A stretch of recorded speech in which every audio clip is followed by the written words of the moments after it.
लिखना है क्वेश्चन। आवाज आ रही है ऑनलाइन वालों को? हाँ सर। हाँ सर। लिखना rectangular film, rectangular film of liquid, rectangular film of liquid,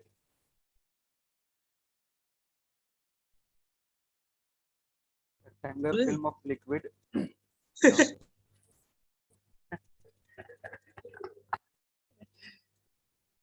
कौन जोक सुना रहा है तुमको?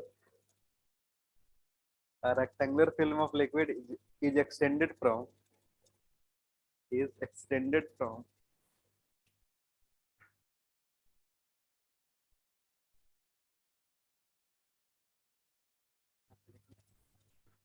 extended from 4 centimeter into 2 centimeter to 5 centimeter into 4 centimeter. Full stop. If the work done is if the work done is the work done is 0.3 millijoule. The work done is 0.3 millijoule. Find value of surface tension. And find value of surface tension.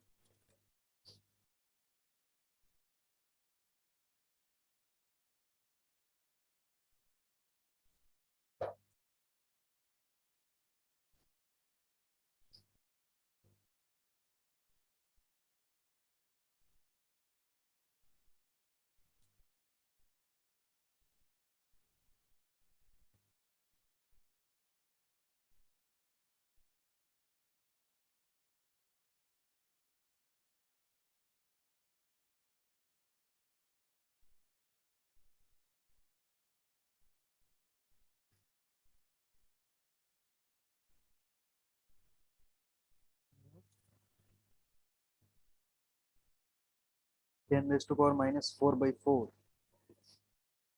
ये इसमें point में बताओ।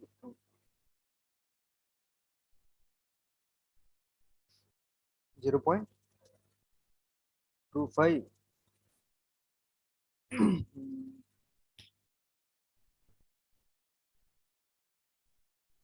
कौन सा ए का 7 का कितना बोल रहे हो? नहीं, फिर वही गलती कर रहे हो।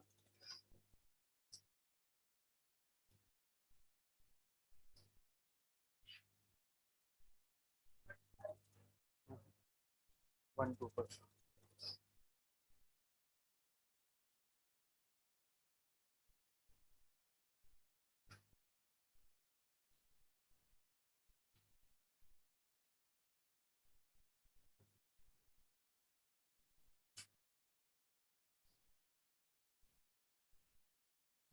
सेम क्वेश्चन फिर करवा रहे हैं, इसमें भी गलती कर रहे हो। देखो एरिया का जो चेंज है सर 0.12।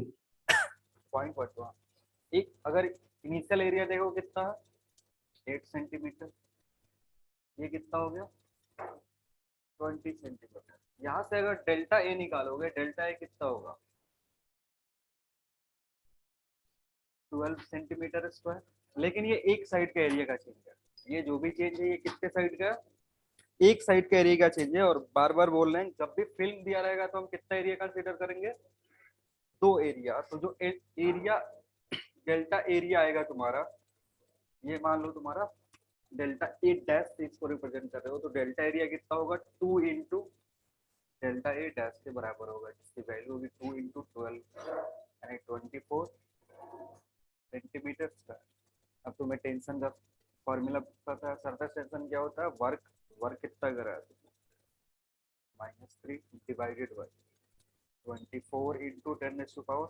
इसको कन्वर्ट करोगे मीटर में तो -4 आएगा, ये जाएगा इधर से कैंसिल आउट होगा, यानी होगा 3 डिवाइडेड बाई 24।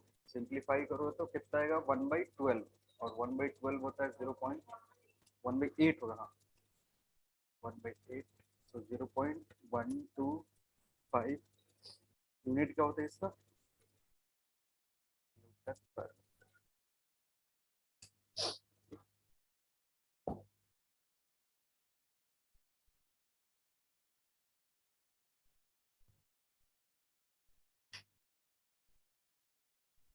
तो इतना बार बता दिया, अब गलती नहीं होना चाहिए अगर एग्जाम में आता है तो, ठीक है ना।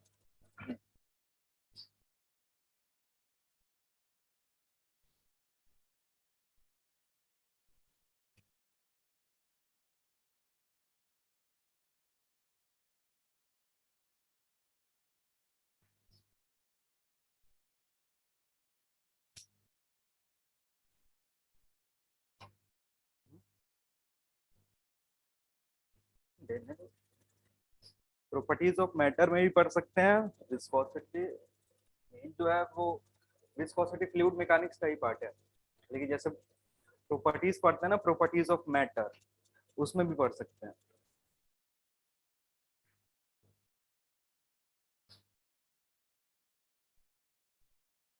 विस्कोसिटी में थोड़ा सा डिस्कस करेंगे, जब स्टोक्स लॉ पढ़ेंगे तो उसका यूज करेंगे।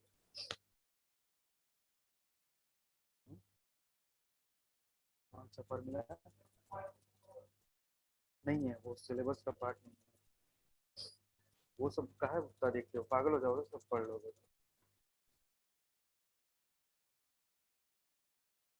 वो हम तुमको समझा भी नहीं पाएंगे कि वो फॉर्मूला, समझाने की कोशिश करेंगे तुम समझ भी नहीं पाओगे कि फॉर्मूला आया कहाँ से। ठीक है, वो किसका फॉर्मूला है पता है? क्यू मतलब क्या होता है? Volume flow rate. Volume flow rate है किसके थ्रू? कैपिलरी ट्यूब के थ्रू। और बाकी सारे जो टर्म है उसमें प्रेशर दिया हुआ है। प्रेशर क्या, कौन सा प्रेशर? प्रेशर कौन सा लोगे जब ट्यूब के इनसाइड फ्लो होगा? जैसे मान लो पहली बात तो वो हॉरिजॉन्टल ट्यूब है, वर्टिकल में फ्लो। अगर इधर से फ्लो हो रहा है तो यहाँ का प्रेशर P1 और यहाँ का प्रेशर P2, अगर P1 is greater then P2 तभी फ्लो होता है। फ्लो होने के लिए होना चाहिए ना कि यहाँ का प्रेशर ज्यादा होगा, यहाँ का प्रेशर कम होगा तो फ्लो होगा ऐसे। तब उसमें कौन सा प्रेशर पुट करोगे? कुछ बताया? क्या है? बता के रखा है ना। हाँ, तो वो प्रेशर डिफरेंस है इन दोनों पॉइंट का, जो बस P उसने लिखा होगा। अगेन वो पार्ट है नहीं सिलेबस का, वो बस ऐसे ही बुक में दे दिया है, परेशान होने का जरूरत नहीं है। वॉल्यूम फ्लो रेट निकालने का तुम्हारे पास volume flow rate area into velocity से निकालते हैं। और इसमें भी ये जो एरिया है वो पाइप पे डिपेंड करेगा, पाइप का क्रॉस सेक्शन कितना है, वेलोसिटी कितना दिया, उससे कैलकुलेट कर सकते हो। चलो नेक्स्ट लेंगे प्रॉपर्टीज ऑफ।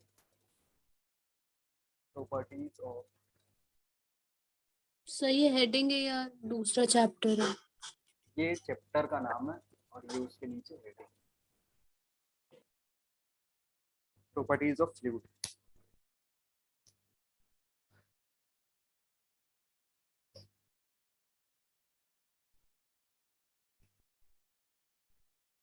प्रॉपर्टी में बात करेंगे सबसे पहले डेंसिटी का।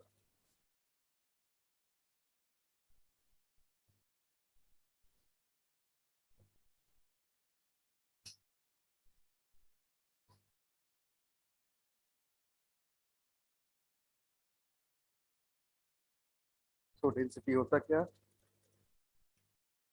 रेशियो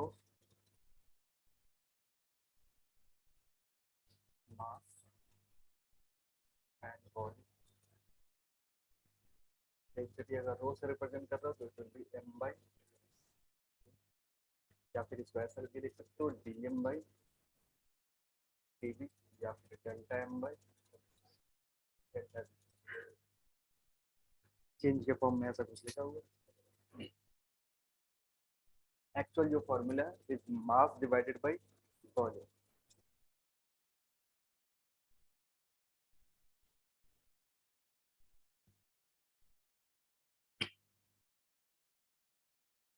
अब इधर से सवाल आता नहीं, सवाल आता है तुम्हारा डेंसिटी ऑफ मिक्सचर से।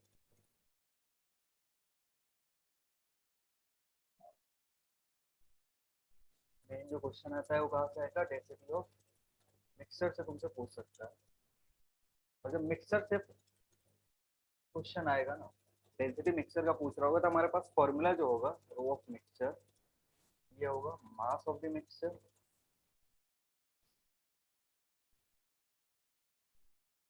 Divided by volume of the mixture.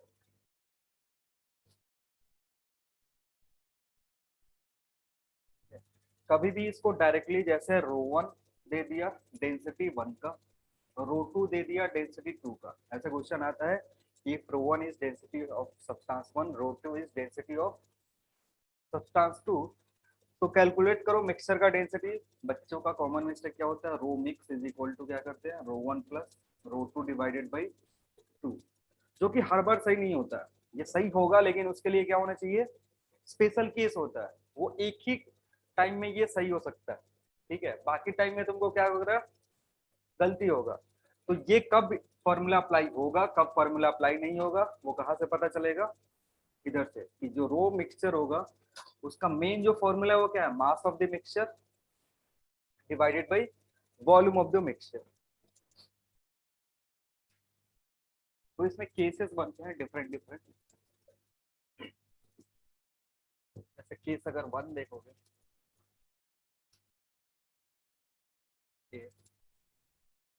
Volume and density of each component is fix.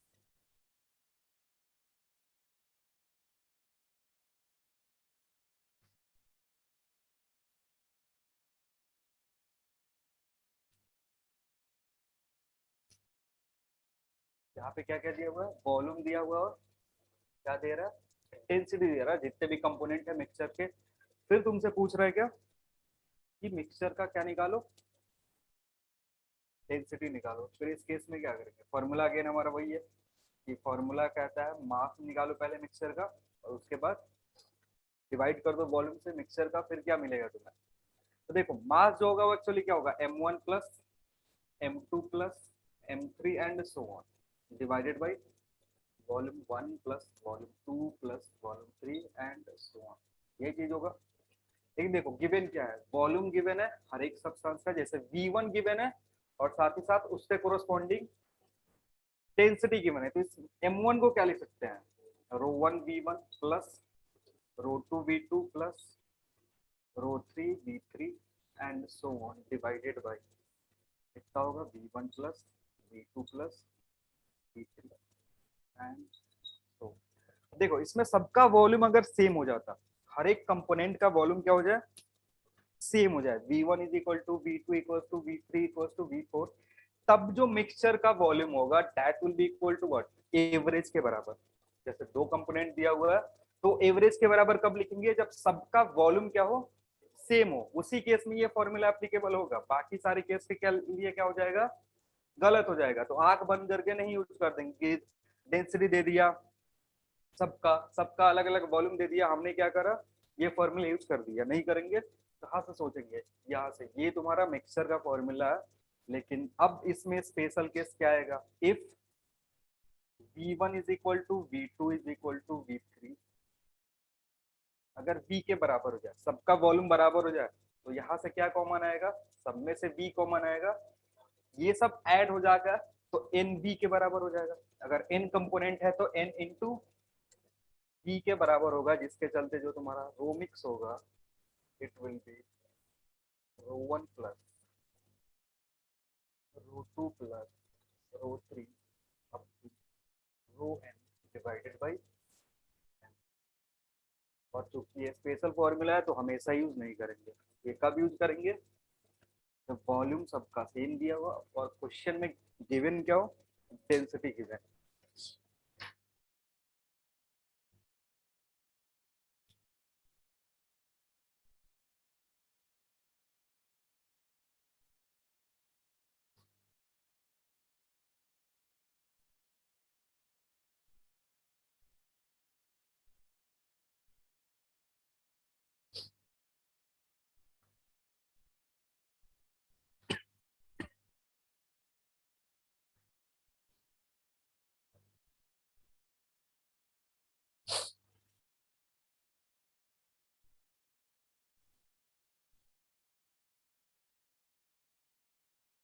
हो गया, केस 2 देखेंगे।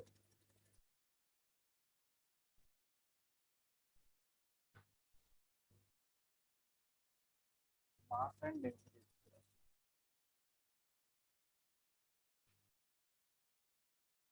मास दिया हुआ है और डेंसिटी दिया हुआ है किसका, ईच कंपोनेंट का।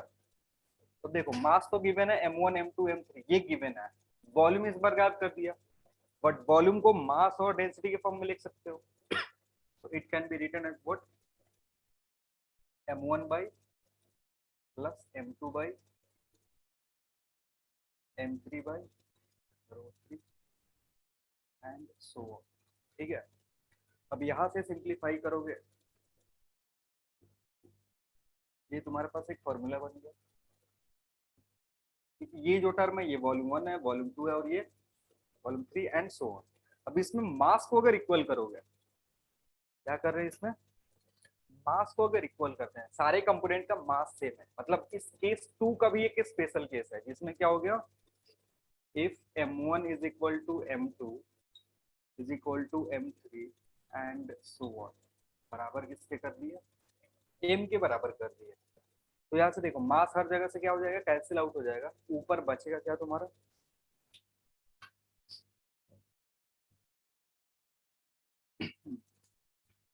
यहाँ देखोगे तो इसको मैं अगर लिखूं तो लिख सकते हैं n बाई रो में बराबर होगा 1 by rho 1 plus 1 by rho 2 plus 1 by rho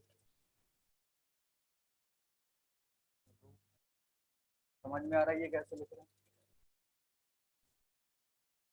ये सब कॉमन होकर के कितना हो जाएगा, ये सबको ऐड करोगे तो ये हो जाएगा किसमें, n इंटू एम में होगा, और इधर से क्या कॉमन आ जाएगा, m कॉमन, तो m तो कैंसिल आउट हो गया।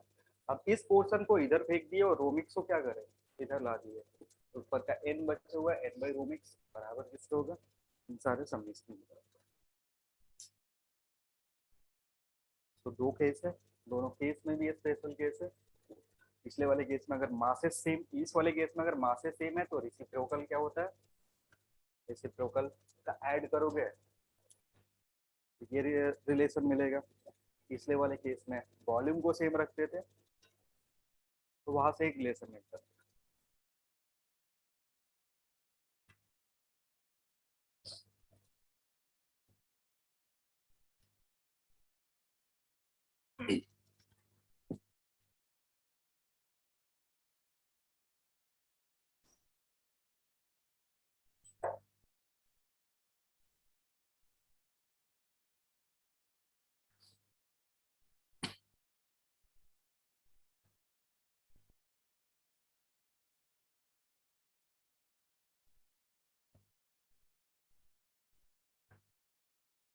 क्वेश्चन तो शायद इधर से प्रीवियस ईयर में है नहीं, देखते हैं कुछ होगा।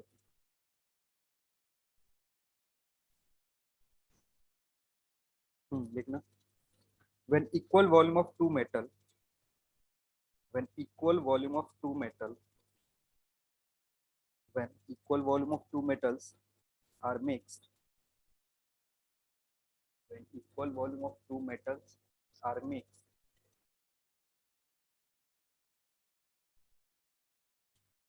equal volume of two metals are mixed, density of the mixture is, density of the mixture is 4 unit, density of the mixture is 4 unit,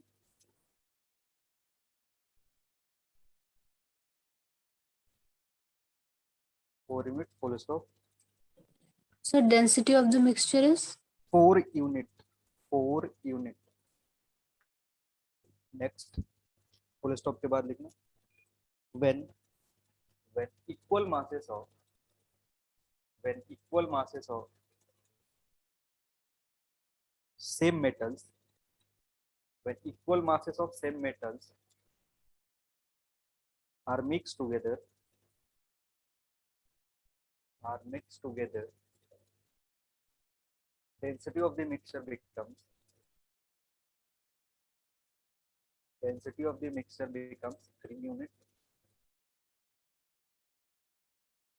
density of the mixture becomes 3 units.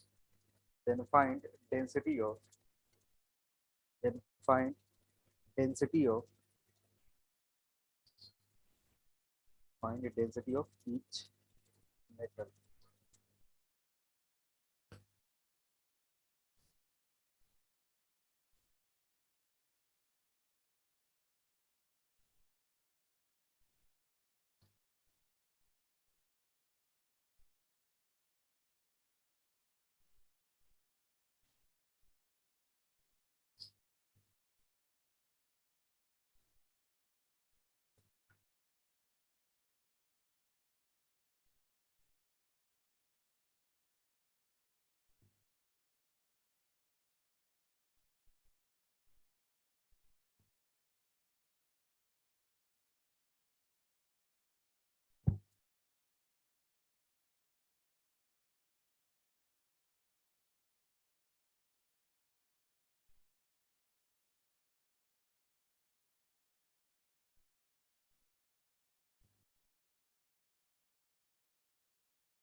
इससे पिछले वाला फॉर्मूला यूज करेंगे और एक अभी one, जब equal volume use करते हैं तो रो ए प्लस रो बी कितने के बराबर होगा, बाई टू बराबर किसके होगा, 4 के। तो यहाँ से आएगा rho A plus rho B equal to 8। ये तुम्हारा एक इक्वेशन बना। दूसरा इक्वेशन में क्या होगा, मासेस सेम है, यानी ये फॉर्मूला यूज करेंगे। तो 2/ρ जो होगा, ρ की वैल्यू कितनी दी हुई है, बराबर होगा 1/ρa प्लस 1/,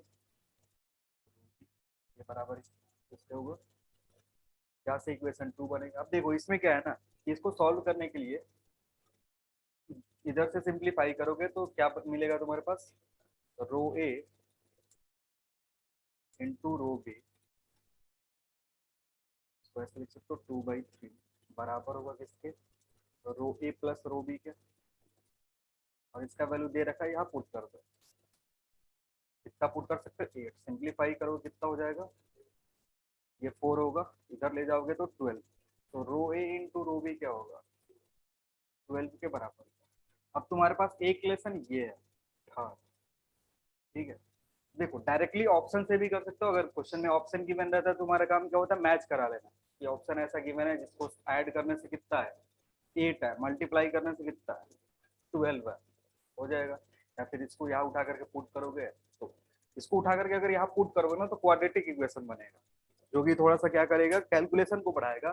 तो कैलकुलेशन को कम करने के लिए जो 4 ऑप्शन है तुम्हारे पास, उसी चारों में से कोई होगा ना, तो उसमें टाइम बर्बाद करने से बढ़िया क्या करो, जल्दी से ऑप्शन चेक कर लेंगे। ऑप्शन में जैसे 6 किसी में दिया हुआ है, तो इन दोनों को ऐड करोगे तो कितना होगा, 8 होगा, मल्टीप्लाई करोगे तो 12 होगा, बस वहां से करोगे हो जाएगा। तो इस टाइप के क्वेश्चन में जब भी तुमको लगे कि क्वाड्रेटिक इक्वेशन सॉल्व करना है तो एक बार ऑप्शन देख लिया करोगे, टाइम बच जाएगा, 1 मिनट 1.5 मिनट तो तुम्हारा पक्का बचेगा। नेक्स्ट हेडिंग लिखेंगे, डेंसिटी का बात होगी। डेंसिटी के बाद एक और प्रॉपर्टी होता है जिसको बोलते हैं रिलेटिव डेंसिटी। रिलेटिव डेंसिटी लिखना, रिलेटिव डेंसिटी क्या होता है,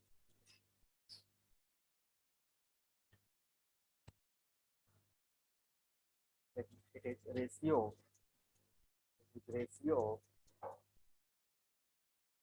it is ratio density of a given fluid, it is ratio of density of a given fluid,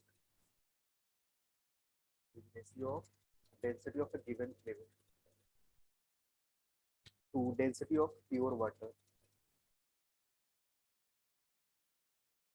to density of pure water at 4 degree Celsius at 4, हाँ क्या बोल रहे हो, बताइए। is ratio of density of a given fluid to density of pure water at 4 degree Celsius. Relative density है क्या तुम्हारा, इसको आरडी की शॉर्ट फॉर्म में लिख सकते हो। आरडी क्या है, density of fluid divided by density of water at 4 degree Celsius. इसलिए लिखा हुआ कि हमें यूज क्या करना है, 1000 यूज करना है, क्योंकि 4 डिग्री सेल्सियस पे वाटर का जो डेंसिटी होता है कितना होता है, 1000 होता है। अब ये जो वैल्यू होगा इसमें क्या होगा, ये या तो इसकी जो वैल्यू होगी, अगर आर डी लेस देन 1 है तो इसका मतलब क्या है, आर डी लेस देन 1 है, मतलब ये जो भी तुम्हारा फ्लूइड है, फ्लूइड इज लाइटर देन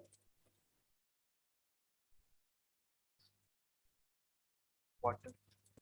मतलब ऐसे जितने भी फ्लूइड जिनका रिलेटिव डेंसिटी 1 से कम होगा वो वाटर पे फ्लोट करेगा। तो वाटर पे रखोगे तो क्या करेगा, फ्लोट करेगा। वैसे अगर आर डी ग्रेटर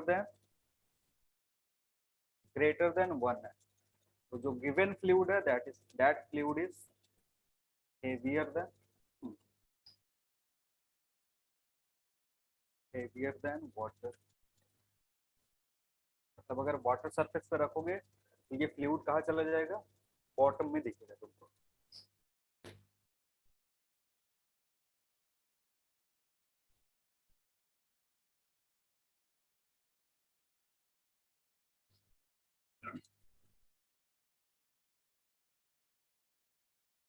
और अगर 1 है तो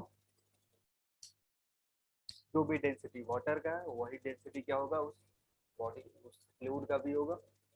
तो इस केस में जहां रखोगे वहीं पे रहेगा। सरफेस पे अगर ले जाकर के तुमने जेंटली सरफेस पे रख रहे हो तो सरफेस पे ही रुका रहेगा, या फिर अगर उसको मिक्स कर दोगे तो इवनली मिक्स भी हो जाएगा, क्योंकि डेंसिटी क्या है इस बार दोनों का सेम है।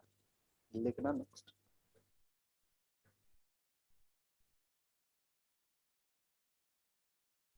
अब कभी कभी ना सीधे रिलेटिव डेंसिटी दे देगा, तो तुमको डेंसिटी अगर यूज करना होगा फ्लूइड का तो ये वाला टर्म इधर मल्टीप्लाई कर दोगे। जैसे किसी के लिए दे दिया 0.75 आरडी है, आरडी कितना दे दिया 0.75 है, तो उसका डेंसिटी कितना हो जाएगा, सीधे इसमें 1000 से क्या करेंगे मल्टीप्लाई कर देंगे तो 750।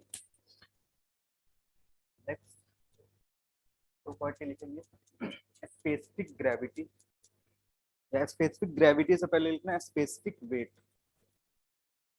Specific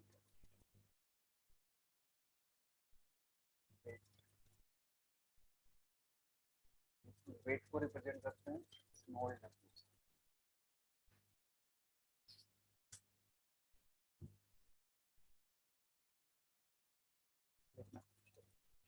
weight of fluid weight of fluid weight of fluid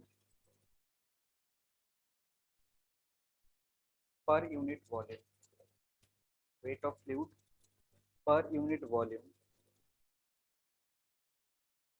per unit volume is defined as specific weight, defined as specific weight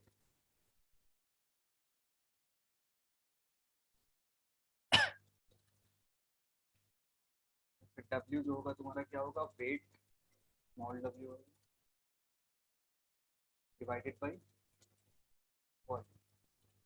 तो वेट जो होता है वो क्या होता है, mass into acceleration due to gravity divided by volume होगा।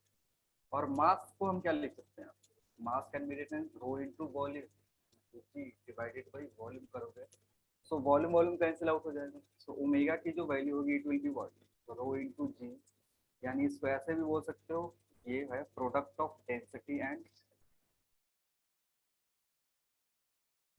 Acceleration due to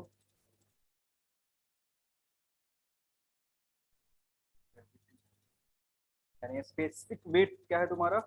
देखो वेट कैसे निकलता है, अगर मास में ग्रेविटी से मल्टीप्लाई करते हैं, मास में अगर ग्रेविटी से मल्टीप्लाई करेंगे तो क्या निकलेगा, वेट मिलेगा। स्पेसिफिक वेट के लिए क्या करना है, डेंसिटी में मल्टीप्लाई कर देंगे किससे, क्योंकि फ्लूइड के केस में जब भी फ्लूइड का प्रॉपर्टी बताना होता है तो मोस्ट ऑफ द केसेस हम उसका मास नहीं बताते हैं, क्या बताते हैं, फ्लूइड का डेंसिटी बताते हैं, और डेंसिटी बता रहा है इसलिए स्पेसिफिक वेट डायरेक्टली निकाल सकते हो उसका, डेंसिटी अगर तुम्हें पता है किसी लोकेशन पे रखा हुआ है उसमें मल्टीप्लाई कर दो जी से, that will give what, specific wait.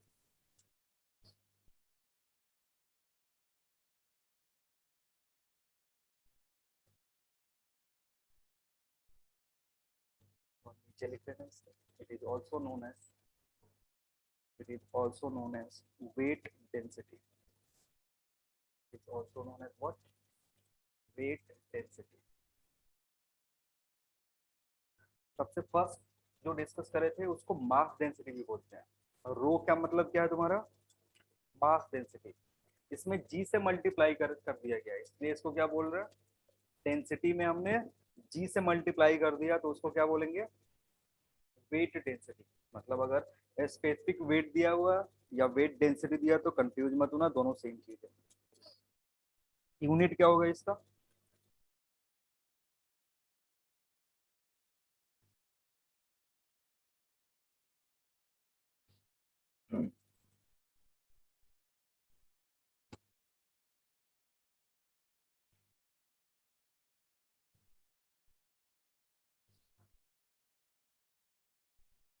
Unit पूछ रहे हैं, unit mass by time square क्या होता है,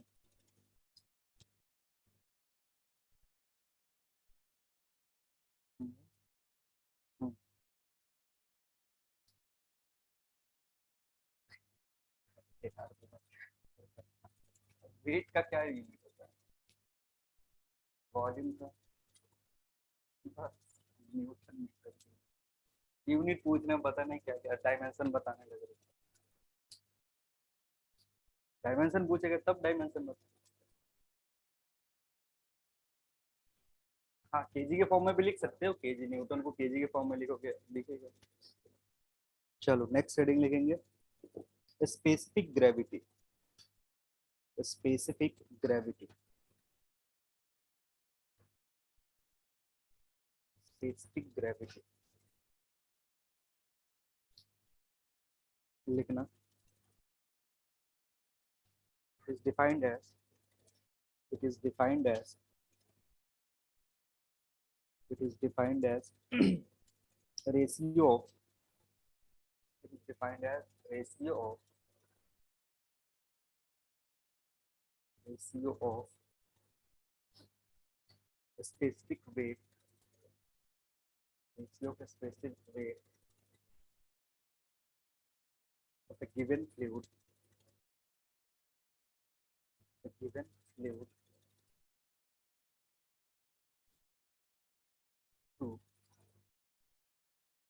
to a specific weight of, to a specific weight of pure water, pure water at 4 degrees Celsius,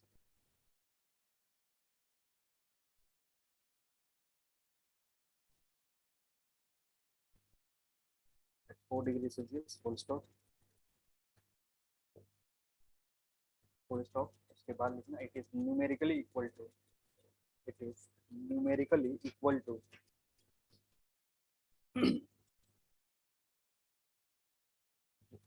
numerically equal to what, relative density, it is numerically equal to relative density, क्योंकि जी जी ऊपर नीचे क्या हो जाएगा, cancel out हो जाएगा।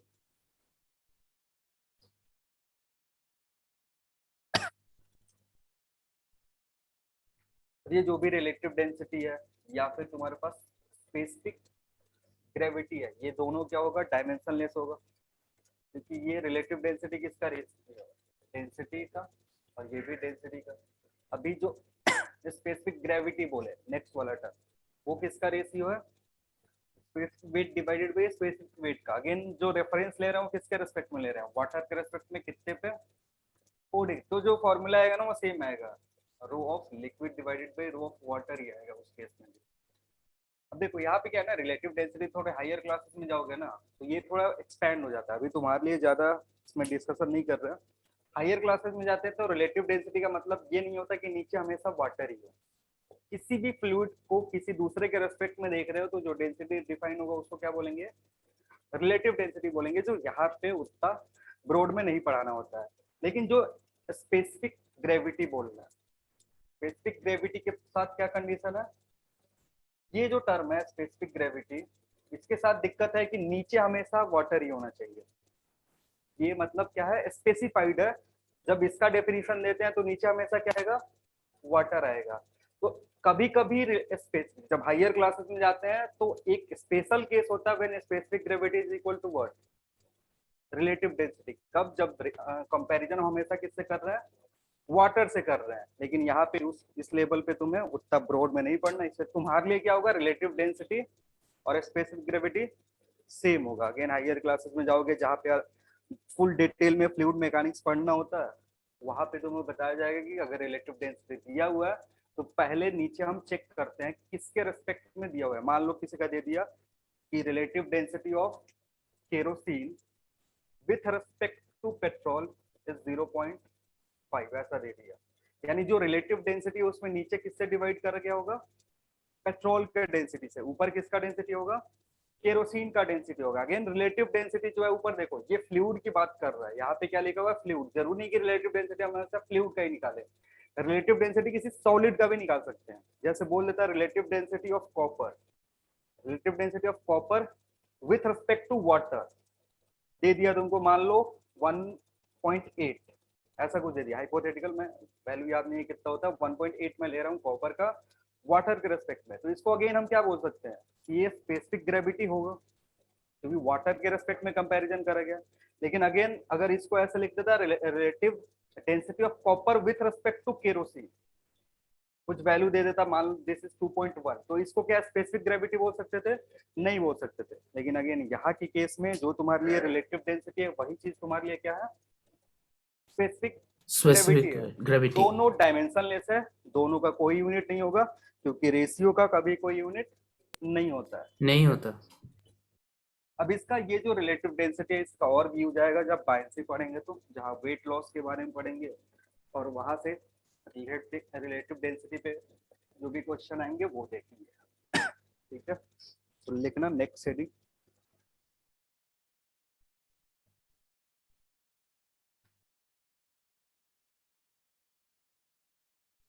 Next heading लिखना pressure. Fluid का ये भी एक प्रॉपर्टी है जो क्या अप्लाई करता है, प्रेशर अप्लाई करता है कंटेनर पे। जिस कंटेनर में रखोगे उस कंटेनर पे क्या फील होगा, प्रेशर फील होगा। और प्रेशर का डेफिनेशन क्या होता है, लिख लो।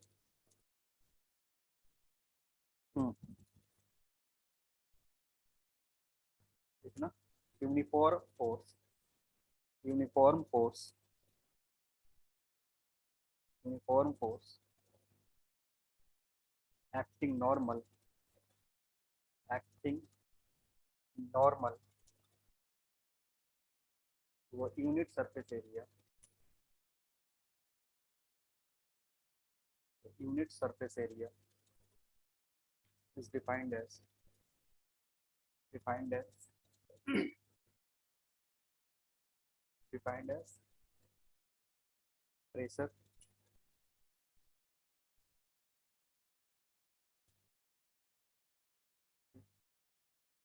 F at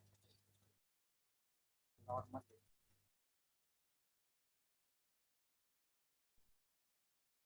at normally वो सरफेस एरिया हो,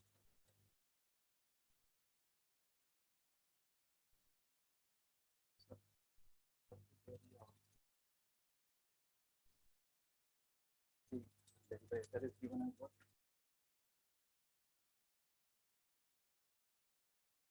equal to F by K।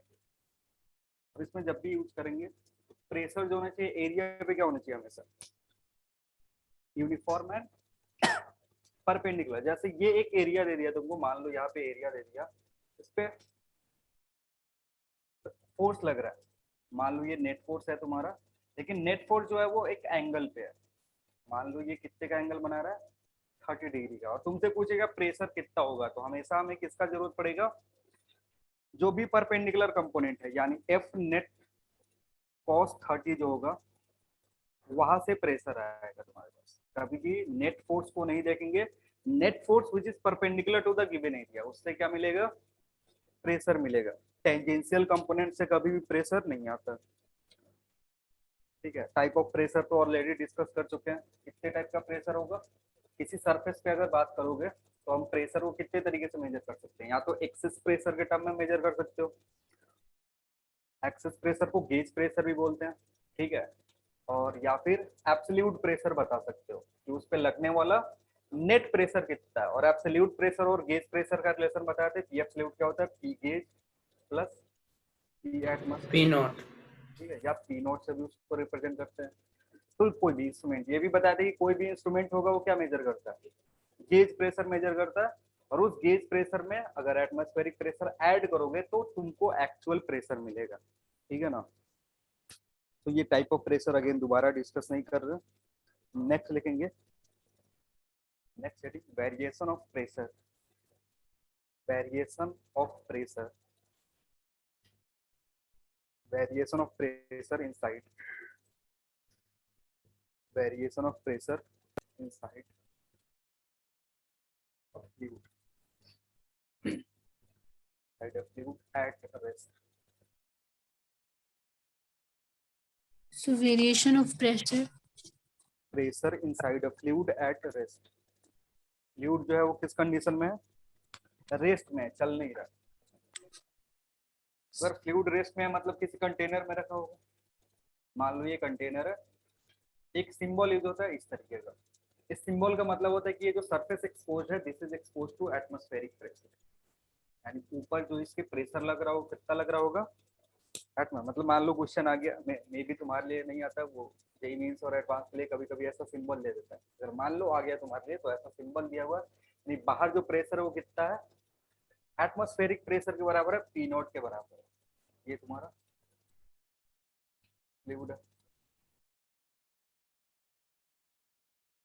Scientist थे पास्कल, पास्कल्स लॉ तो तुमने पढ़ाई होगा। उन्होंने बोला अगर ग्रेविटी को नेग्लेक्ट कर देना, अगर ग्रेविटी जीरो होता है, यहाँ पे ग्रेविटी कितना होता, जीरो होता, तो हर पॉइंट पे प्रेशर सेम होता। उसने बोला था, पास्कल्स ने अपने पास्कल्स लॉ दिया था, उसने बोला था कि अगर ग्रेविटी कितना जीरो, मतलब इस फ्लूइड को ले जाकर के हम कहाँ रखते हैं, ग्रेविटी फ्री स्पेस में रख दे, तो हर पॉइंट का जो प्रेशर होगा वो क्या होगा, सेम होगा। लेकिन ऐसा तो है नहीं कि हम जहाँ पे बात कर रहे हैं वहां तो ग्रेविटी नॉन जीरो है। तो अगर ग्रेविटी नॉन जीरो होगा तो यहाँ का प्रेशर, यहाँ के प्रेशर, इधर के प्रेशर या इधर के प्रेशर में कुछ तो रिलेशन होगा। तो इन साइड में वही चीज हम देखना चाहते हैं। और साथ ही साथ अभी जो हमारा मेन फोकस है वो किस पे है, फ्लूइड एट रेस्ट में। तो फ्लूइड एट रेस्ट में हम सबसे पहली बात करेंगे जब हम दो ऐसे पॉइंट ले रहे हैं जो एक दूसरे से वर्टिकली डिस्टेंस है। मान लो एक पॉइंट हमने कहा लिया, 1 यहाँ पे लिया है, और एक पॉइंट कहा लिया है, 2 लिया है, ठीक है। तो इन दोनों पॉइंट के बीच का डिफरेंस, जैसे पॉइंट 1 पे अगर तुमको प्रेशर पूछ सकता है इंडिविजुअली, पॉइंट 2 का भी प्रेशर पूछ सकता है इंडिविजुअली, या फिर 1 और 2 के बीच का प्रेशर डिफरेंस तुमसे पूछ सकता है, ठीक है। 3 तरीके की चीज तुमको पता होना चाहिए कि पॉइंट 1 पे जो प्रेशर होगा वो कितना होगा, साथ ही साथ पॉइंट 2 पे जो प्रेशर होगा वो कितना होगा। और अगर ये दोनों पता है तो हम डिफरेंस कैलकुलेट कर सकते हैं। अब ये कैलकुलेट करने के लिए मान लो कि हमने एक यहाँ से एलिमेंट काटा, यहाँ से हम क्या कर रहे हैं, एक छोटा सा एलिमेंट काट ले रहे हैं, और एलिमेंट का शेप मैं अभी क्या कैसा ले रहा हूँ, सिलिंड्रिकल। तुम क्यूबिकल ले तो भी काम बन जाएगा। अब इस सिलेंडर को उठा करके मैं इधर ड्रॉ करता हूँ, सिलेंडर को क्या करा मैंने, इधर ड्रॉ कर दिया। अब इसमें समझना, ये जो फ्लूइड है ये रेस्ट में है। अगर फ्लूइड रेस्ट में है तो इस पे लगने वाले नेट फोर्स कितना होना चाहिए, जीरो। फ्लूइड अगर रेस्ट में है तो इस पे लगने वाला नेट फोर्स जीरो होना चाहिए। और अगर नेट फोर्स जीरो है तो हम अगर देखें इस पे एक फोर्स नीचे की तरफ लगेगा जो क्या होगा, mg के बराबर। मान लो अगर हमने इस एलिमेंट को बहुत ही छोटा लिया है तो इसको dmg भी लिख सकते थे, या स्मॉल m मास होता तो वो लिख लेते। ऊपर से ऊपर जो फ्लूइड होंगे वो नीचे की तरफ इसको धक्का दे रहे होंगे, इसके चलते क्या लगेगा फोर्स, F1 नीचे की तरफ। ऊपर जितने भी फ्लूइड होंगे इसको दबा रहे होंगे, तो फोर्स नीचे जो फ्लूइड होंगे ये इसको ऊपर दबा रहे होंगे। तो नीचे से एक ऊपर की तरफ फोर्स लगे क्या, F2। ये तीनों जो फोर्सेस है एक दूसरे को क्या करने चाहिए, बैलेंस करने चाहिए। तो अगर बैलेंस करेंगे तो तुम्हें क्या दिखेगा कि F1 प्लस mg बराबर किसके होगा, F2 के, सॉरी F2 के। और अगर क्रॉस सेक्शन एरिया ए ले लो, यहाँ का क्रॉस सेक्शन एरिया कितना ले, ए लेते हैं, तो जो भी तुम्हारा F1 F2 है उसको किस में चेंज कर सकते हैं, प्रेशर के फॉर्म में चेंज कर सकते हैं। तो यहाँ पे लिख लो, ये हाइट भी हम लिख सकते हैं कितने के बराबर, h। तो कितना आएगा, या अभी के लिए dh कर दीजिए, छोटा सा करके क्या लिख रहा है, dh लिख रहा है। तो देखना ये F1 को क्या लिखोगे, P1A प्लस मास को क्या लिख सकते हैं, रो इंटू dv, छोटा सा वॉल्यूम क्योंकि dh लिया है, और dv को लिख सकते हैं a dh इंटू जी बराबर किससे होगा, P2 इंटू ए।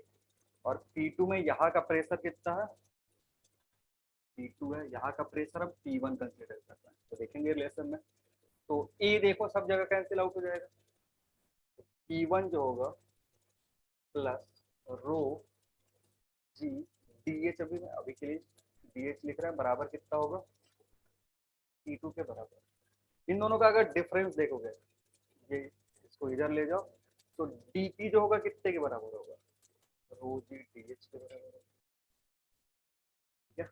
और साथ ही साथ हम लोग ऊपर से किधर की तरफ आ रहे हैं, नीचे की तरफ आ रहे हैं, यानी डीपी बाई डीएच जो होगा वो कितने के बराबर होगा, रो जी के। यानी यहां से क्या लिख सकते हो, जो भी तुम्हारा यूनिट चेंज है प्रेशर में वाइल गोइंग डाउनवर्ड, मतलब फॉर, अगर देखोगे चेंज इन प्रेशर और per unit change in vertical height, वो कितने के बराबर होगा, रो जी के बराबर होगा। और अगर तुम्हारा डेंसिटी कांस्टेंट है, क्वेश्चन क्या होता है कि जरूरी नहीं कि हर बार डेंसिटी क्या दे, कांस्टेंट दे दे। ये जानबूझकर मैंने इसलिए डीएस लिखा हुआ है ना, क्योंकि कभी कभी एटमॉस्फेयर का प्रॉब्लम आ जाता है, और एटमॉस्फेयर के प्रॉब्लम में डेंसिटी क्या होता है, वेरी करता है, डेंसिटी चेंज होगा। जैसे फ्लूइड दिया हुआ है, लिक्विड दे दिया तो उसमें डेंसिटी ऑलमोस्ट कांस्टेंट रहेगा, क्योंकि हम इनकम्प्रेसिबल फ्लूइड की बात करते हैं, और इनकम्प्रेसिबल फ्लूइड होगा डेंसिटी कांस्टेंट हो जाएगा। कभी कभी क्या करता है, मान लो एटमॉस्फेयर से रिलेटेड क्वेश्चन पूछ दिया कि हम 100 किलोमीटर अगर ऊपर जा रहे हैं,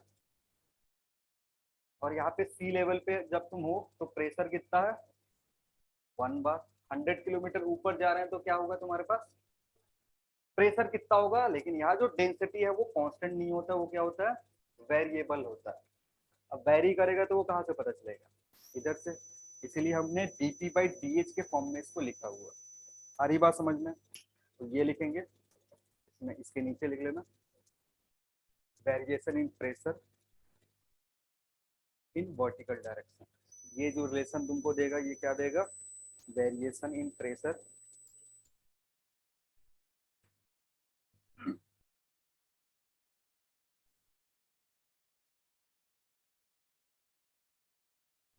variation in pressure in vertical direction.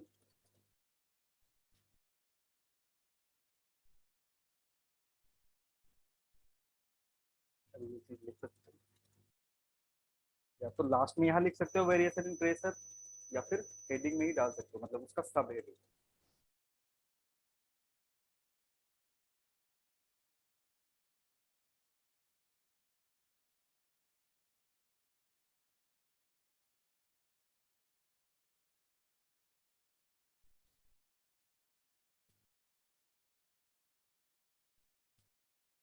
इसको हम प्रेशर ग्रेडियंट भी बोल सकते हैं, इसको क्या बोल सकते हो, प्रेशर ग्रेडियंट, क्योंकि वेरिएशन किसके रेस्पेक्ट में देख रहे हैं,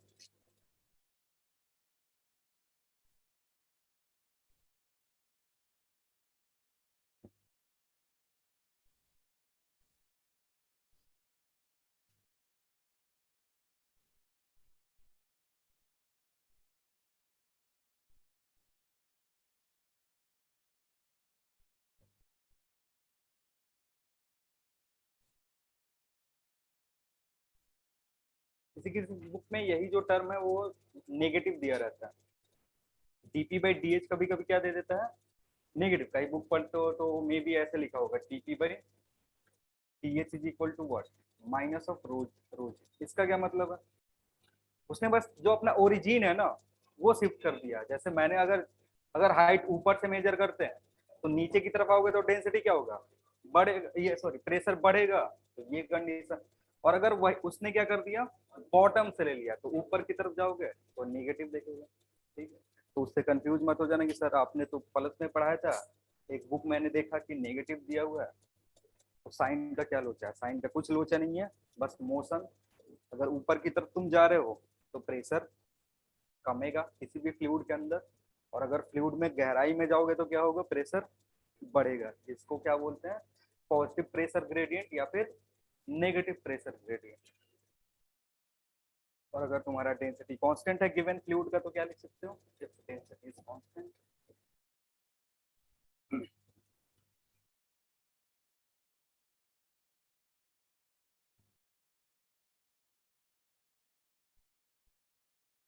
अगर डेंसिटी कांस्टेंट हो गया तो डेल्टा पी जो होगा it will be what, rho g delta H.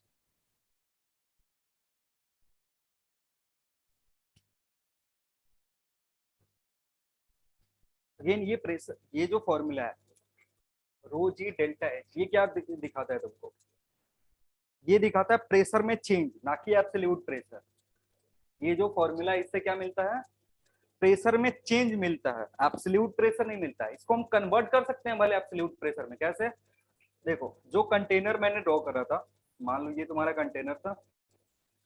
अब अगर पॉइंट 1 को मैं सरफेस पे फिक्स कर दूं और पॉइंट 2 को कहा ले लूं कहीं साइड में, इनके बीच का अगर हाइट h है, then you can written, then ये जो डेल्टा p होगा, जैसे p2 ये हो गया तो p2 can be written as what, उधर से भी देख सकते हो p2 can be written as p1 plus rho g delta h. अभी भी ये जो टर्म है ना, यस को डेल्टा एच को एच, ये जो टर्म है ये किसके बराबर है, ये हमेशा एक्सेस प्रेशर रिप्रेजेंट करता है या चेंज इन प्रेशर रिप्रेजेंट करता है। ये फॉर्मूला कभी भी रो जी एच तुमको एब्सोल्यूट प्रेशर रिप्रेजेंट नहीं करेगा, क्या रिप्रेजेंट करेगा, चेंज इन प्रेशर रिप्रेजेंट करेगा। तो अगर तुमको एब्सोल्यूट प्रेशर चाहिए तो एटमॉस्फेरिक प्रेशर का हेल्प लेना पड़ेगा। एटमॉस्फेयर कहाँ होगा उसके रिस्पेक्ट में देखेंगे। आ रही बात समझ में, जैसे P2 पूछ देता, अगर मैंने इस तरीके का दिया होता, ये तुम्हारा फ्लूइड है, यहाँ पे 2 है, यहाँ पे 1 है, इसके बीच का हाइट तुमको पता है, मान लो ये h है, और ये जो हाइट है ये मान लो a के बराबर है। तो अगर तुम लिखते हैं P1 को क्या लिख सकते थे, P0 प्लस रो जी ए। ठीक है, जब P2 को लिखोगे तो कितना लिखोगे, रो जी ए प्लस एच। अगेन इन दोनों का डिफरेंस निकालोगे तो कितना आएगा, डेल्टा पी अगर इन दोनों का निकालोगे तो again it will be rho g h के बराबर होगा। सारी बात समझ में, मतलब ये भी जो भी टर्म है ये कौन सा प्रेशर देता है, चेंज इन प्रेशर देता है। कभी भी इससे एक्चुअल एब्सोल्यूट प्रेशर नहीं निकालेंगे। एब्सोल्यूट प्रेशर अगर तुमको चाहिए किसी भी पॉइंट का, तो तुमको उस पॉइंट के बारे में पता करना पड़ेगा कि वो जो पॉइंट है फ्री सरफेस से कितना नीचे है। फ्री सरफेस से अगर मान लो ये 10 मीटर नीचे होगा, तो अगर तुमने सीधे यूज कर दिया रो जी एच 10 फुट कर दिया, तो ये इस पॉइंट का गेज प्रेशर बताएगा, ना कि तुमको क्या बता देगा, एब्सोल्यूट प्रेशर। एब्सोल्यूट प्रेशर के लिए क्या करना पड़ेगा, ऐड करना पड़ेगा। तो क्वेश्चन आएगा ना तो एक बार आराम से देख लेना कि पूछ क्या रहा है वो, चेंज इन प्रेशर पूछ रहा है, गेज प्रेशर पूछ रहा है, एब्सोल्यूट प्रेशर पूछ रहा है। अगर एब्सोल्यूट प्रेशर पूछेगा तो इसमें क्या करना पड़ेगा, P0 ऐड करना पड़ेगा, तब ये P2 देगा। लेकिन अगर सिंपली तुमसे पूछ रहा what is the gauge pressure at point 2, तो फिर क्या करोगे, या फिर 2 पॉइंट दे दिया जो वर्टिकली 2 जगह पे है, तो उनके बीच बीच में अगर चेंज इन प्रेशर पूछ रहा है या प्रेशर डिफरेंस पूछ रहा है, तो this formula can be directly use.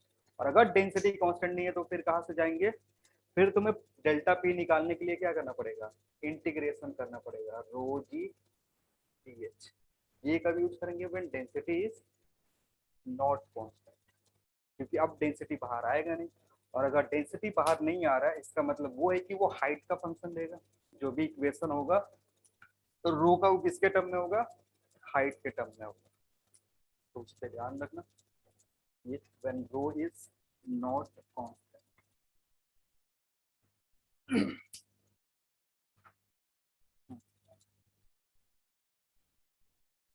हाँ कहाँ लगाओगे?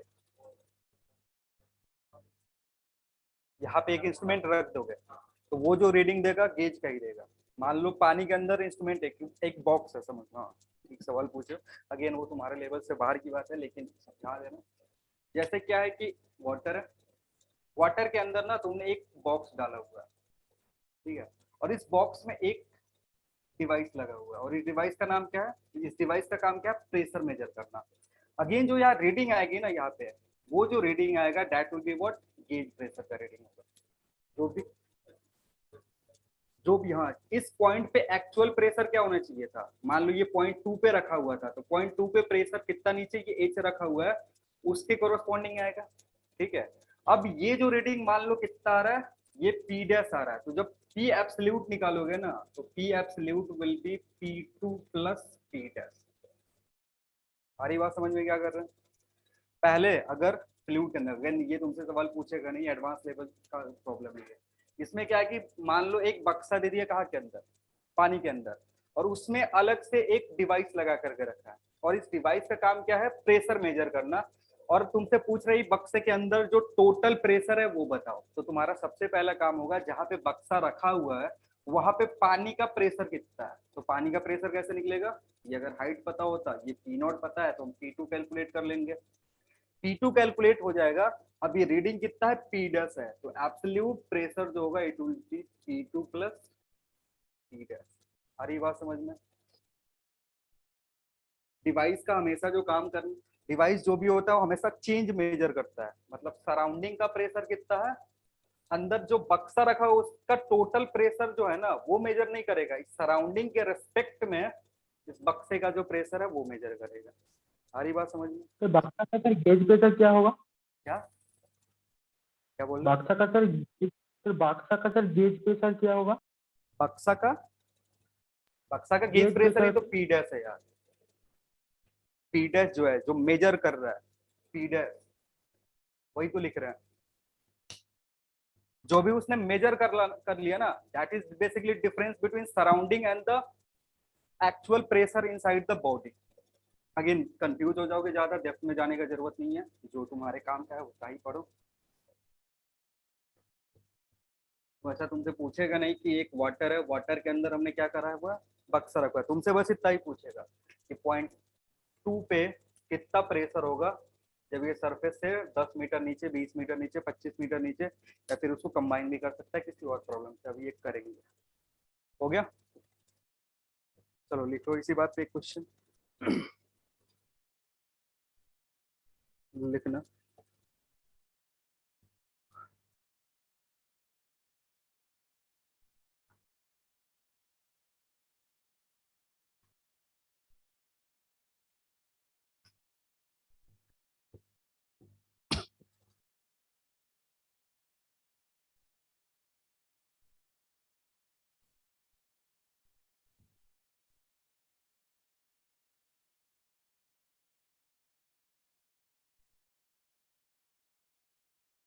देखो, soap bubble, soap bubble having radius 1 mm, a soap bubble having radius 1 mm,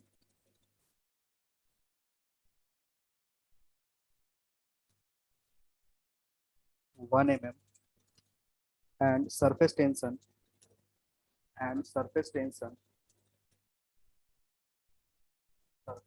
2.5 into 10 to the power minus 2 Newton per meter.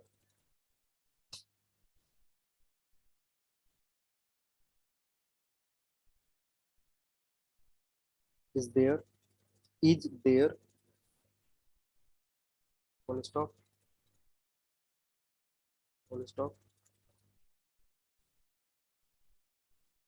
the pressure inside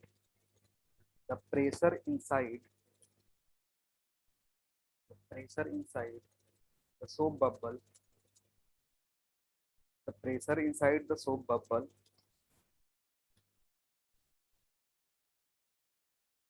equals the pressure inside the soap bubble equals the pressure at a point was the pressure at a point Z0 below Z0 below free surface of water, Z0 below free surface of water, free surface of water, full stop. Find value of Z0. Find value of Z0 if P equals to 10, G को 10 लेना है, water का density तुम जानते हो.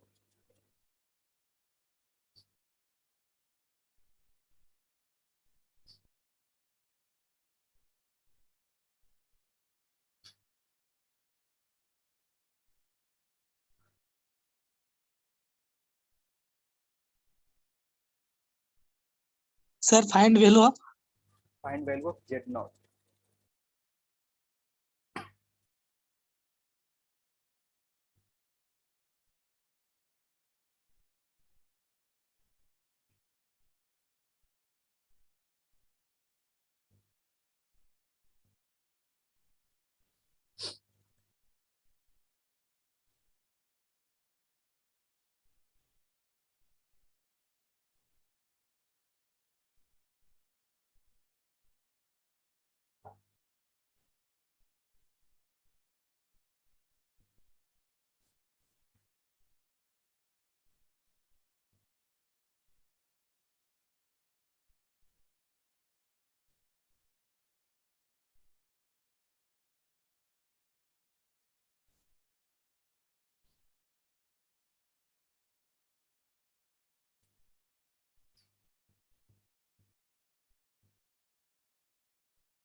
Point 1 meter.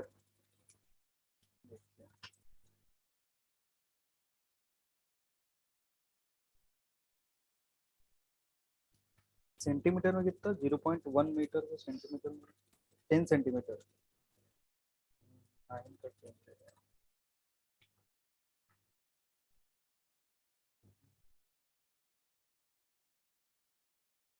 0 मैं कह रहा सोप बबल के साइड जो प्रेशर है वही प्रेशर का एक कंटेनर में वाटर रखा हुआ है तो Z0 हाइट भी होगा. कह रहा है जो प्रेशर बबल के अंदर है वही प्रेशर कहाँ पे है इस वाटर में, लेकिन कितना नीचे सरफेस से Z0 नीचे है. मतलब इसने क्या करा ना, दो क्वेश्चन को कंबाइन कर दिया. एक तो अभी जो हम पढ़ रहे हैं उसका, और एक जो बबल के केस में हमने पढ़ के आया वो. तो यहाँ पे अगर प्रेशर P देखोगे तो एक्सेस प्रेशर का तो फॉर्मूला में पता है. एक्सेस प्रेशर क्या होता है, डेल्टा P जो होता है इट इज 4T/R. ठीक है. और यहाँ जो एक्सेस प्रेशर होगा वो कितने के बराबर होता है, डेल्टा P होता है ρg/h के, लेकिन यहाँ वैल्यू कितना दिया हुआ है Z0. तो Z0 पुट करेंगे, ये दोनों वैल्यू क्या होना चाहिए, इक्वल होना चाहिए. क्योंकि अगर यहाँ का प्रेशर और यहाँ का प्रेशर सेम है तो यहाँ का गेज प्रेशर और यहाँ का भी गेज प्रेशर क्या होना चाहिए, सेम होना चाहिए. तो 4T/R किसके बराबर होगा, ρg Z0 के. तो Z0 कितना हो जाएगा 4 इंटू T कितना दिया हुआ 2.5 इंटू 10⁻⁻². डिवाइड करोगे इससे, रेडियस कितना दिया हुआ 1 mm, तो 10⁻⁻³ इंटू 10 इंटू 1. तो सिंप्लीफाई करोगे तो it will come approximately 1/100 metre. Centimetre में करोगे कितना हो जाएगा 1 सेंटीमीटर.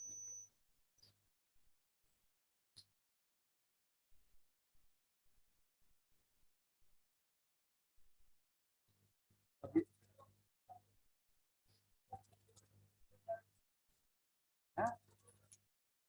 क्या लिखा था, हाँ तो कहाँ लिख दिया बब्बल पानी के अंदर है. ये पूछ रहा है सोप बब्बल, सोप बब्बल कहाँ बनेगा? दो चीज अलग अलग है, बब्बल अलग है और कंटेनर अलग चीज है। ठीक है, अब ये बब्बल को उठा करके कंटेनर में रख दोगे, फिर क्वेश्चन सेट करने वाले गाली देगा तुमको कि हम क्या सोच के क्वेश्चन सेट कर रहे थे, तुम क्या समझ रहे हो। उस टाइम जब 2019 में ये क्वेश्चन आया था तो हाँ है क्या बोल रहे हो? सर वो डेल्फी गेज प्रेशर है सर। नहीं सुनाई दे रहा, तेज बोलो थोड़ा। सर वो डेल्फी गेज प्रेशर है। डेल्फी कब से बता रहे हैं, जब पढ़ाए थे उस टाइम ही बताए थे एक्सेस प्रेशर। और एक्सेस प्रेशर क्या होता है? एटमॉस्फेयर के रेस्पेक्ट में अगर एक्सेस प्रेशर चेक करोगे तो that pressure is gauge pressure. जो डेल्टा पी है तो वहां पे लिखाए थे वो तुमको क्या लिखाए थे? एब्सोल्यूट प्रेशर लिखाए थे या एक्सेस प्रेशर लिखाए थे? एक्सेस प्रेशर लिखाए थे ना। और एक्सेस प्रेशर एटमॉस्फेरिक प्रेशर से कंपेयर कर रहे थे, तो this excess pressure is what? Gauge pressure. Gauge pressure से वहां भी इक्वल होता बताए है। थे जब तुमको पढ़ाऊंगा ना एक्सेस प्रेशर, वहां पर ये चीज एक्सप्लेन कर रहे थे कि ये गेज प्रेशर ही है। सबसे पहली बार गेज प्रेशर एब्सोल्यूट प्रेशर कहाँ पढ़ाए थे, कब एक्सप्लेन करे थे, कौन से टॉपिक पे? तो गैस केटीजी में डिस्कस कर दिया। चलो कोई नेक्स्ट लिखेंगे, लिखेंगे नहीं, पहले समझ लो भाई चीज। अगर दो पॉइंट सेम लेवल पे लेते हो, इसी रेस्ट में ही हम क्या ले रहे हैं, दो पॉइंट ऐसा ले रहे हैं जो क्या है, सेम लेवल पे है। ये फ्लूइड है तुम्हारा, ए और बी अभी क्या हो गया तुम्हारा, सेम लेवल पे आ गया। सेम लेवल कहने का मतलब क्या है? प्रेशर तो इक्वल हो जाएगा ना सर? ये भी हाइट h है, यहाँ भी हाइट कितना है, h है। इस केस में अगर ये रेस्ट में है, पूरा बॉडी क्या है तुम्हारा, रेस्ट में है, फ्लूइड स्टैटिक कंडीशन में है, रेस्ट में है, तो यहाँ से पी जो होगा कितने के बराबर होगा, पी के बराबर होगा। मतलब अगर फ्लूइड रेस्ट में रखा हुआ है तो जो भी चेंज होगा वो किस डायरेक्शन में होगा, वर्टिकल डायरेक्शन में होगा। इसलिए प्रेशर ग्रेडियंट जो होता है वर्टिकल डायरेक्शन में आएगा।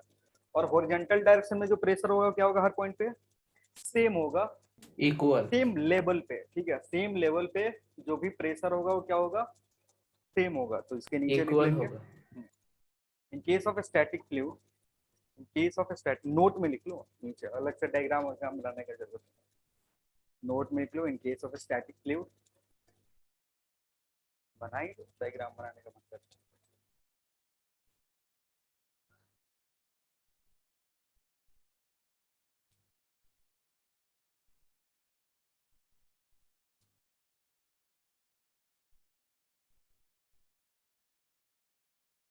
क्या बोल रहे थे? इन case of static fluid, in a fluid, in a fluid, in a fluid, pressure is same, pressure is same at each and every point, pressure is same at each and every point at same level, at same level, same level ऊपर से देख सकते हो, मतलब अपना reference तुम यहाँ भी रख सकते हो। अगर ये रेफरेंस होगा तो अगर सारे पॉइंट में सेम हाइट से नीचे जाओगे तो क्या होगा, सेम प्रेशर ड्रॉप। रेफरेंस अगर किसी ने यहाँ रखा तो ऊपर की तरफ जाओगे, तो ऊपर जाओगे तो प्रेशर क्या होगा, घटेगा। तो जितना ए के लिए घटेगा उतना ही बी के लिए घटेगा, दोनों का प्रेशर क्या होगा, सेम होगा।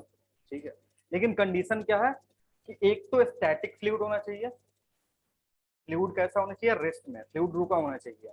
ठीक है, दूसरा क्या है, सेम फ्लूइड होना चाहिए, same level. Fluid. Same level का मतलब सेम लेवल तो समझा दिया ना, अब क्या सेम लेवल में हाँ कंफ्यूज हाँ हाँ, ये स्टैटिक फ्लूइड रेस्ट में, और सिंगल फ्लूइड होना चाहिए। ऐसा नहीं कि मान लो ये दो पोर्शन है, ऐसा हमने क्या करा है कि इधर फ्लूइड है तुम्हारा, मान लो ये फ्लूइड है ए और ये फ्लूइड है बी। अब हम कह रहे हैं कि सर हम इधर इतना गए और इधर भी हाइट h गया, तो अब इस केस में सेम नहीं हो सकता। फ्लूइड क्या होना चाहिए, सेम होना चाहिए, तभी हम बोल सकते हैं, क्योंकि उसमें ए फ्लूइड करके लिखे हो ना, कि नहीं लिखे हो, इन ऑफ फ्लूइड लिखा है ना। Yes sir. हाँ हाँ, वो भी इंपॉर्टेंट है। यहाँ पे ए टर्म जो है वो इंपॉर्टेंट है, क्योंकि इसी के मेथड से हम जो भी मैनोमेट्री के सवाल आते हैं, मैनोमीटर या फिर यूट्यूब के जो प्रॉब्लम आते हैं वो कहाँ से करते हैं, इस कंसेप्ट को यूज करते हैं। हरी बात समझ में? जैसे ही लेवल सेम हुआ फ्लूइड में क्या करेंगे, अगर सेम फ्लूइड है तो वहां पे प्रेशर क्या होगा, हर जगह सेम होगा, और उस केस में हमें प्रेशर डिफरेंस निकालना होता है या हाइट लेवल में डिफरेंस निकालना होता है, वो सारी चीजें। अब बात करेंगे इफ लिखना, नेक्स्ट ऐसे लिख लो, हेडिंग लिखना difference in pressure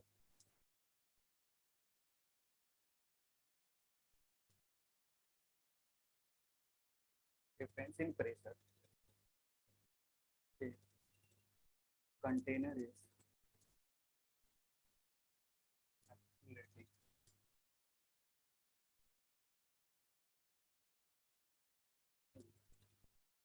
container is accelerating in horizontal direction।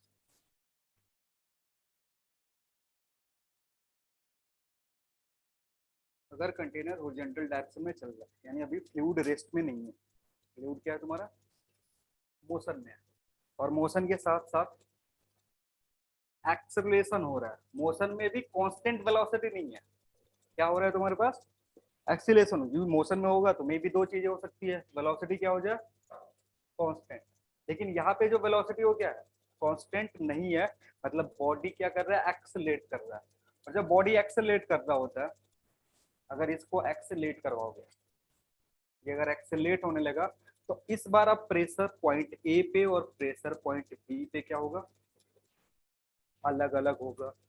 अब इसको अलग अलग करने के लिए हाइट वाला फैक्टर भी जस्टिफाई करना चाहिए। अब हाइट वाला फैक्टर जस्टिफाई करने के लिए राइज और फॉल होता है, मतलब अगर इसको इधर की तरफ एक्सेलरेट करोगे तो लिक्विड लेवल क्या होता है, ऐसे अपने आप को जो हॉरिजॉन्टल लेवल था वो कैसे शिफ्ट हो जाएगा, इस तरीके से, मतलब अगर एक्सेलरेट होगा राइट वर्ड की तरफ तो फ्लूइड किधर इकट्ठा होगा, पीछे की तरफ, इस यहाँ पे इकट्ठा होगा। आ रही बात समझ में, क्यों, क्योंकि इसको जस्टिफाई करना, अब यहाँ पे तो अलग अलग हो जाएगा प्रेशर, ए और बी पे प्रेशर क्या हो जाएगा, अलग अलग होगा, क्योंकि अब बॉडी एक्सेलरेट कर रहा है, जो कि हाइट वाले टर्म को भी सेटिस्फाई करना चाहिए। अगर फ्लूइड लेवल चेंज नहीं होगा ना, तो ये हाइट और ये हाइट तो सेम है, जो कि गलती हो जाएगा, क्योंकि हाइट वाले टर्म को भी जस्टिफाई करना है। इसलिए जब भी बॉडी एक्सेलरेट होगा तो राइज होता है एक तरफ, और दूसरी तरफ क्या होता है, लिक्विड लेवल में फॉल होता है। जितना राइज होगा, मान लो ये एच से फॉल हो रहा है, उतना ही क्या हो रहा होगा तुम्हारा, एच से राइज भी हो रहा होगा। आ रही बात समझ में। तो इस केस में अगर P A minus P B करोगे, ऐसा मोशन, यहाँ का प्रेशर क्या होता होगा, P A is greater than what, P B, P A greater than P B होना भी चाहिए, क्योंकि अगर यहाँ देखोगे हाइट, टोटल हाइट, और यहाँ देखोगे हाइट, इन दोनों में कौन सा हाइट ज्यादा है, ए का हाइट ज्यादा है, ए पॉइंट पे हाइट ज्यादा है, क्योंकि यहाँ पे अब फ्री सरफेस कहाँ हो गया, इधर, यहाँ पे फ्री सरफेस कहाँ हो गया, तो फ्री सरफेस पे हर जगह जो प्रेशर होगा एटमॉस्फेरिक प्रेशर के बराबर होगा। फ्री सरफेस पे भले वो टिल्टेड हो या किसी भी तरीके से हो, फ्री सरफेस पे हर जगह जो प्रेशर होगा वो कितना होगा, एटमॉस्फेरिक प्रेशर के बराबर होगा। अब हाइट एच से नीचे आओगे, ये हाइट को मत कर, ये कर लेना, अगर मान लो इधर नीचे आ रहे हो तो ये हाइट, ये जो हाइट है ये ज्यादा है, तो ए का प्रेशर क्या होना चाहिए, डी का प्रेशर क्या होना चाहिए, कम। अब डिफरेंस कैसे निकलेगा, फॉर्मूला में थोड़ा सा चेंज होता है कि अगर तुम dp बाई dx करोगे, it will be equal to rho into ax। dp by dx कितना हो जाएगा, रो इनटू ax हो जाएगा, ज्यादा कुछ नहीं हुआ, क्योंकि पहले हम क्या कर रहे थे, समझ लो dp बाई dy कर रहे थे, तो हमारे पास फॉर्मूला क्या था, रो इनटू a y आया था, जहां y को किससे रिप्लेस कर रहा था, g से, ठीक है ना, उधर से जस्ट कंपैरिजन कर रहे हैं, प्रूफ अगेन उस तरीके से प्रूफ कर सकते हो कि आप एक एलिमेंट काट लो, उस एलिमेंट पे फोर्सेस देख लो, उस फोर्स के चलते एक्सेलरेशन आएगा, तो एक अनबैलेंस फोर्स आएगा जिसके चलते एक्सेलरेशन हो रहा होगा, तो मास इनटू एक्सेलरेशन करोगे हो जाएगा। लेकिन हम क्या कर रहे हैं, जो पहले काम करे हो ना उसी का हेल्प ले रहे हैं। पहले dp बाई dy अगर था तो रो इनटू क्या था, g था, और g जो एक्सेलरेशन था वो कौन से डायरेक्शन में था, वर्टिकल डायरेक्शन में। वही सेम चीज इधर यूज कर सकते हैं कि dp बाई dx जो होगा वो बराबर किसके होगा, हॉरिजॉन्टल डायरेक्शन की एक्सेलरेशन में। तो अब इधर से होता क्या है कि जब कंबाइन करोगे तो ये इफेक्ट दिख जाएगा कि P अगर तुम करते हो P माइनस पी बी, ये बराबर किससे होगा, रो जी ए के, आ रही बात, सॉरी रो ए एक्स, इन दोनों के बीच का डिफरेंस कितना है, एक्स लेकर, ठीक हुआ। रो ए और बड़ा, ये जो नीचे छोटा सा एक्स लिखा हो तो ये डायरेक्शन रिप्रेजेंट कर रहा है, एक्स डायरेक्शन का, ये मल्टीप्लाइड हुआ है तो उसमें कंफ्यूज मत हो। और ये तभी करेंगे जब सवाल में क्या दिया रहेगा, body is accelerating. Accelerating body.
Angle tilt, angle of tilt निकाल सकते हो कि कितने एंगल का टिल्ट होगा, देखो कैसे।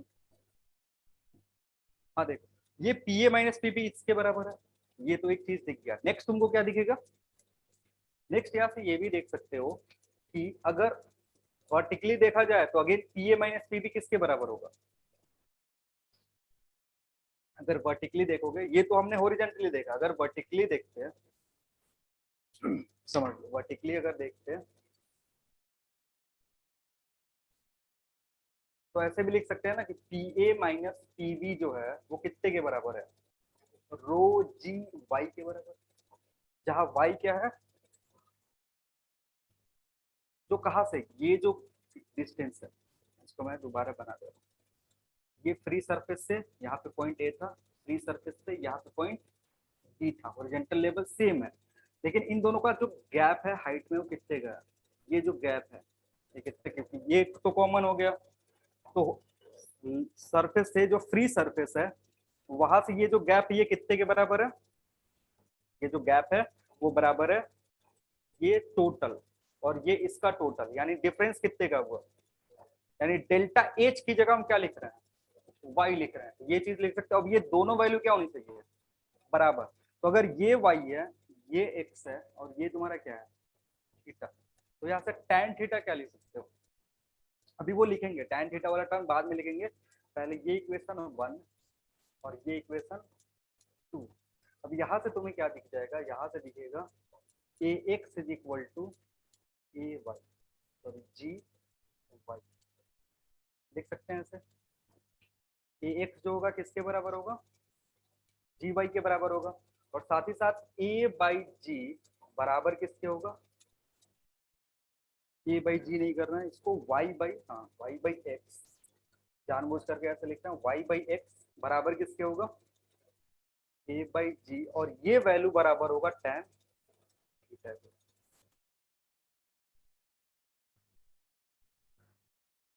ठीक है, अब इसमें एक चीज बताएंगे इंपॉर्टेंट, वो थोड़ा बच्चे गलती कर देते हैं कभी कभी, जब एंगल ऑफ टिल्ट पूछता है तो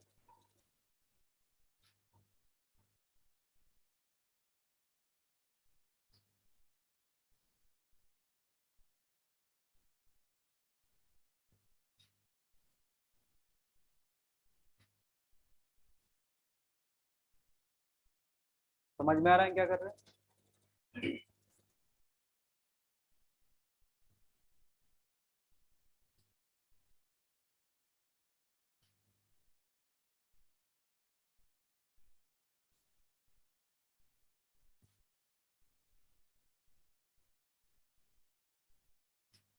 देखो tan थीटा का जो फॉर्मूला है उसमें एक बार देख लो, tan थीटा क्या होता है, vertical divided by horizontal, distance के रिस्पेक्ट में देखोगे तो वर्टिकल डिवाइडेड बाई हॉरिजॉन्टल, लेकिन अगर एक्सेलरेशन की जब टर्म में लिखते हैं तो ये क्या होता है, हॉरिजॉन्टल डिवाइडेड बाई वर्टिकल, तो ये कंफ्यूजन होता है बच्चों को, जैसे एग्जाम में देगा ना कि tan थीटा किसके बराबर, तो सीधे क्या लिखते हैं g/a, और उसके चलते मार्क्स कितना मिलता है।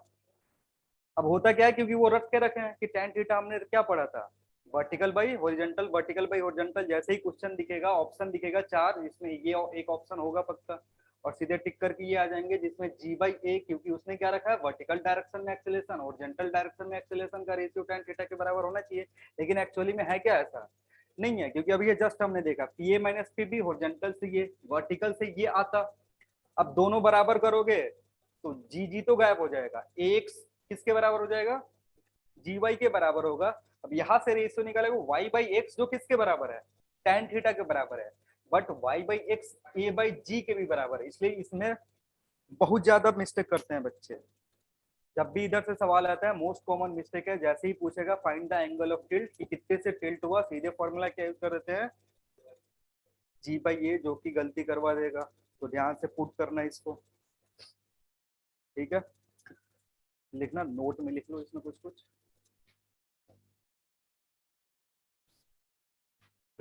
राइज ऑफ, नोट में लिखना, note number 1, rise of fluid takes place, rise of fluid takes place on the side Takes place के बाद takes place on the side which is opposite to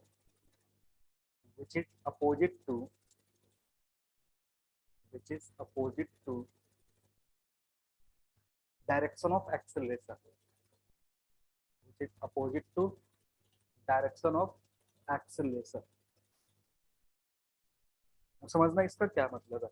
कभी भी बॉडी के मोशन से decide नहीं करेंगे कि राइज किधर होगा, कभी भी बॉडी के मोशन से नहीं देखेंगे, बॉडी के एक्सेलरेशन से देखेंगे। समझना ये क्यों बोल रहा हूं मैं। देखो, बॉडी अगर इधर की तरफ एक्सेलरेट कर रहा है ए से, अगर बॉडी क्या कर रहा है, इधर एक्सेलरेट कर रहा है ए से, तो राइज कैसा होगा, इस तरीके का। अब देखो, बॉडी का मोशन में भी हो सकता है कि जिधर एक्सेलरेट हो रहा है उधर भी बॉडी का डायरेक्शन ऑफ मोशन का। ये उल्टा कब हो जाता है, जैसे बॉडी चल रहा था, तुमने ब्रेक अप्लाई कर दिया, बॉडी v वेलोसिटी से चल रहा था, अब तुमने ब्रेक अप्लाई करा, तो बॉडी अभी भी इधर ही चल रहा होगा, लेकिन एक्सेलरेशन किधर होगा, पीछे की तरफ। तो अब जो राइज होगा वो किधर होगा, एक्सेलरेशन के अपोजिट डायरेक्शन में। एक्सेलरेशन किधर है, यानी इसके अपोजिट साइड कौन सा है, ये है।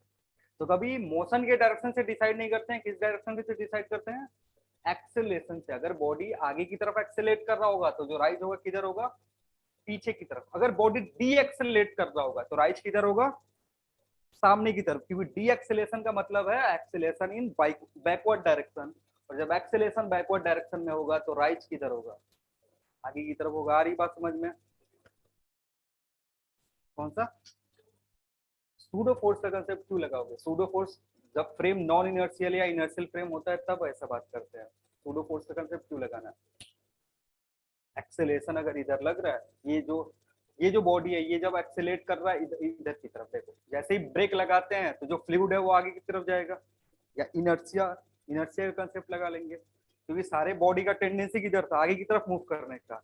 जैसे ही ब्रेक लगाया, तब जो ब्रेक लगाओगे ये मॉलिक्यूल किसमें है, मोशन में रहना चाहता है, लेकिन तुमने जो कंटेनर है उसको क्या कर दिया, रोक दिया, तो सारे फ्लूइड जाकर के किससे टकरा जाएंगे, सामने वाले पे। तो मोमेंट मतलब इसको जब भी सूडो फोर्स का कंसेप्ट लाना होता है ना, वो कहाँ से लाते हैं, जब हमारे पास एक्सेलरेटिंग और नॉन एक्सेलरेटिंग फ्रेम का चेंज हो उस तरीके से। अब यहाँ पे ऐसा कुछ है नहीं कि मैन यहाँ पे बैठ के देख रहा है चुपचाप इसको, तो फिर यहाँ सूडो फोर्स का कंसेप्ट क्यों लाना है। यहाँ पे बस सोच लेंगे सबके पास एक्सेलरेशन से कितने से, ए से, यानी सबके पास सब पे फोर्स लग रहा था इस डायरेक्शन में।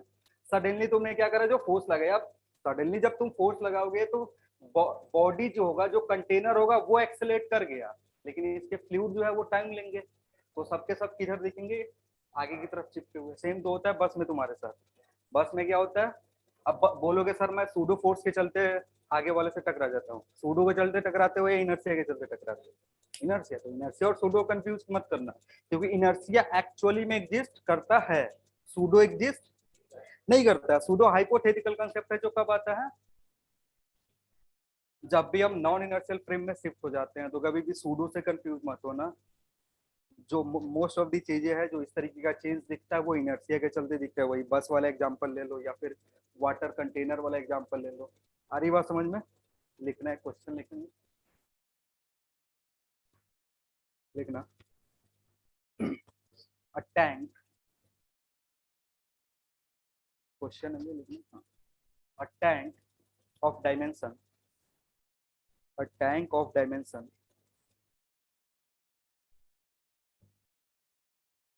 Tank of dimension 2 into 1 into 0.5 meter cube,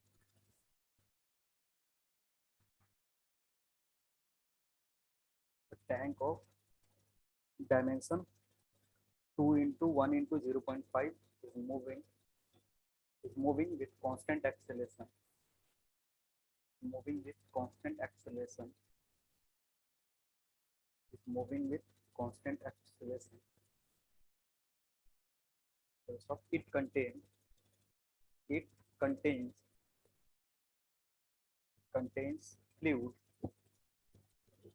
it contains fluid up to a height of 0.25 meter,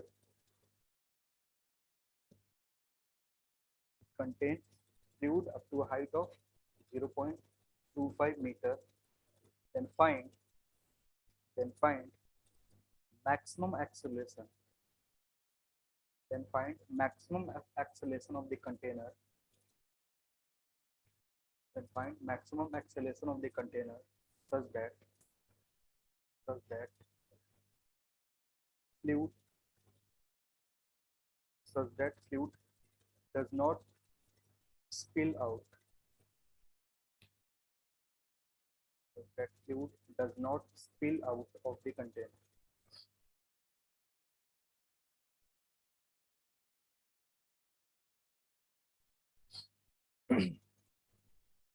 sir एक और बार क्वेश्चन रिपीट करेंगे? A tank of dimension 2 into 1 into 0.5, यहाँ बोर्ड पे लिखा हुआ है, is moving with constant acceleration, full stop. It contains fluid up to a height of 0.25 meter.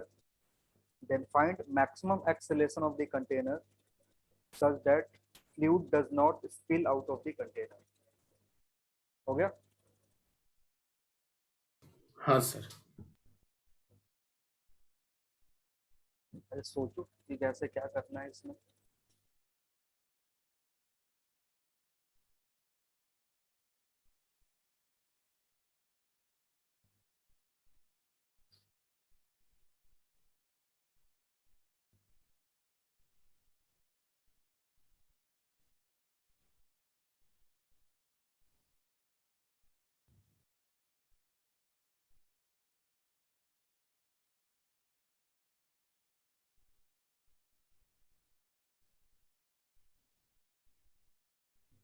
by 4.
क्या चलो देखते हैं G/4 होगा या G/3 होगा, पता चल जाएगा। चलो समझते हैं। करेक्ट कंटेनर है, ठीक है। कंटेनर का जो भी ये इंफॉर्मेशन जो है पहले इसमें L into B into H होता है, जब भी कुछ इस तरीके का इंफॉर्मेशन दे जिसमें जैसे क्या दिया हुआ 2 × 1 × 0.5 ये दिया होता है ना। अब इसमें जो फर्स्ट टर्म है वो लेंथ, ये क्या है विड्थ, और ये क्या है हाइट। तो कंटेनर इस तरीके से ड्रॉ करोगे यानी तुमको विड्थ नहीं दिखेगा, ये जो है तुम्हारा ये क्या है लेंथ है, और ये तुम्हारे पास क्या है 0.5 हाइट है कंटेनर का। लेकिन इसमें जो फ्लूइड है वो कितना, आधा भरा हुआ। ठीक, अब तुमसे बोल रहा है कि कितना से इसको एक्सेलरेट करें, मैक्सिमम कितना से एक्सेलरेट कर सकते हैं कि फ्लूइड क्या हो स्पिल आउट नहीं हो। फ्लूइड कब तक स्पिल आउट नहीं होगा, जब तक ऐसा कोई सिचुएशन बनेगा।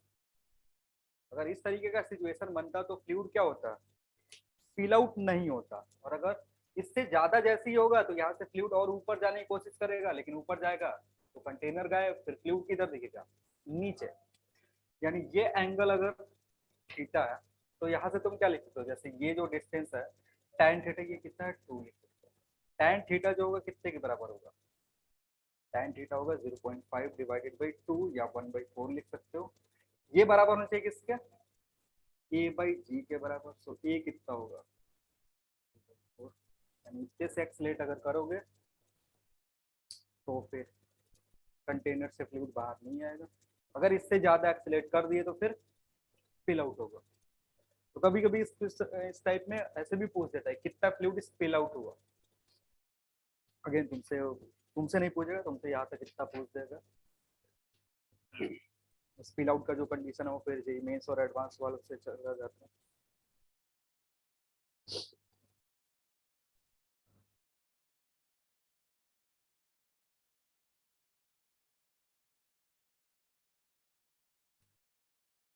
चलो, तो प्रेशर से रिलेटेड जो भी बातें थी कर लिए।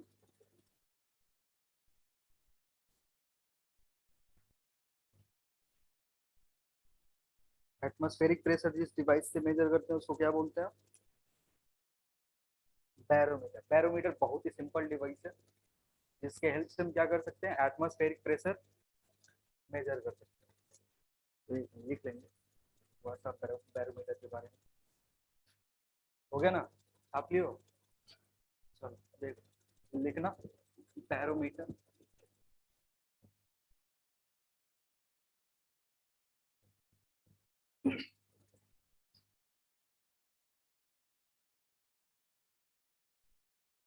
लिखना barometer.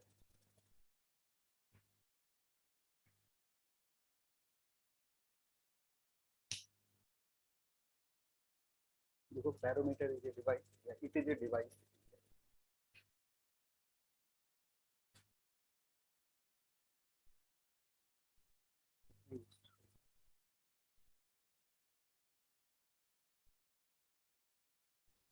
to measure atmospheric pressure,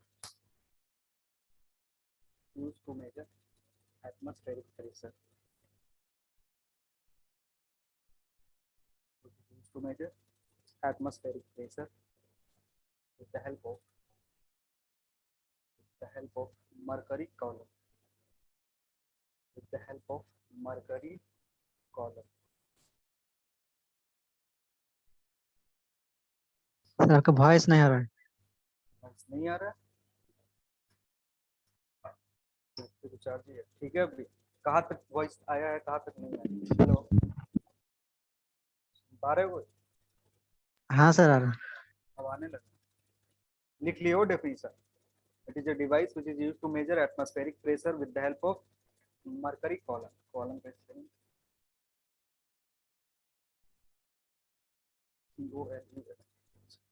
देखो इसमें होता है क्या, वही बहुत ही सिंपल डिवाइस है। इसमें करना क्या होता है, एक कंटेनर लेंगे, कंटेनर को किससे फिल कर देंगे, मरकरी से। यहाँ पे मरकरी ढेर सारा भर देंगे। सर ये उसके तो बाद डेटा क्या, ठीक नहीं। हाँ उन्होंने देखा सब ठीक है। कहीं और लगा हुआ। हाँ, सर अब मैं इसमें क्या समझता हूँ। कर, अरे म्यूट कर लो भाई। हाँ, इसमें क्या करेंगे ना, ट्यूब इन्वर्ट इन्वर्ट करके ऐसा रख देंगे, और साथ ही साथ इस ये जो ट्यूब है ना ऊपर से क्या होता है क्लोज होता है, और ट्यूब क्लोज होगा इधर मरकरी क्या होगा ऐसे फिल करके ऐसे उड़ेल लोगे, मरकरी एक ट्यूब में लेंगे तो फिल करके क्या करेंगे, ऐसे उड़ेल देंगे, तो हमें दिखता है। अब जब उड़ेल दोगे तो ये जगह जब खाली होगा तो इधर क्या रहेगा, वैक्यूम ही रहेगा। अब ये पूरा डिवाइस क्या बन गया, बैरोमीटर हो गया। अब इसको अलग अलग जगह पे उठा के ले जाओगे ना, तो ये जो हाइट है इसमें क्या होगा, चेंज होगा।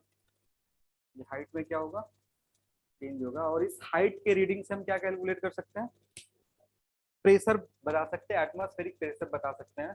क्योंकि देखो यहाँ पे हर पॉइंट पे जो प्रेशर होगा उसकी वैल्यू क्या होगी, एटमॉस्फेरिक प्रेशर के बराबर होगी। और सेम लेवल पे हमने क्या बोला था, एटमॉस्फेरिक प्रेशर सेम लेवल पे प्रेशर सेम होता है। तो यहाँ पे जो प्रेशर है वही प्रेशर यहाँ पर भी होगा। अब इधर देखो, इधर वैक्यूम है तो यहाँ का प्रेशर कितना है, 0। यहाँ पे जो प्रेशर है वो कितना है, प्रेशर 0 क्यों हो रहा है, क्योंकि यहाँ कुछ नहीं है।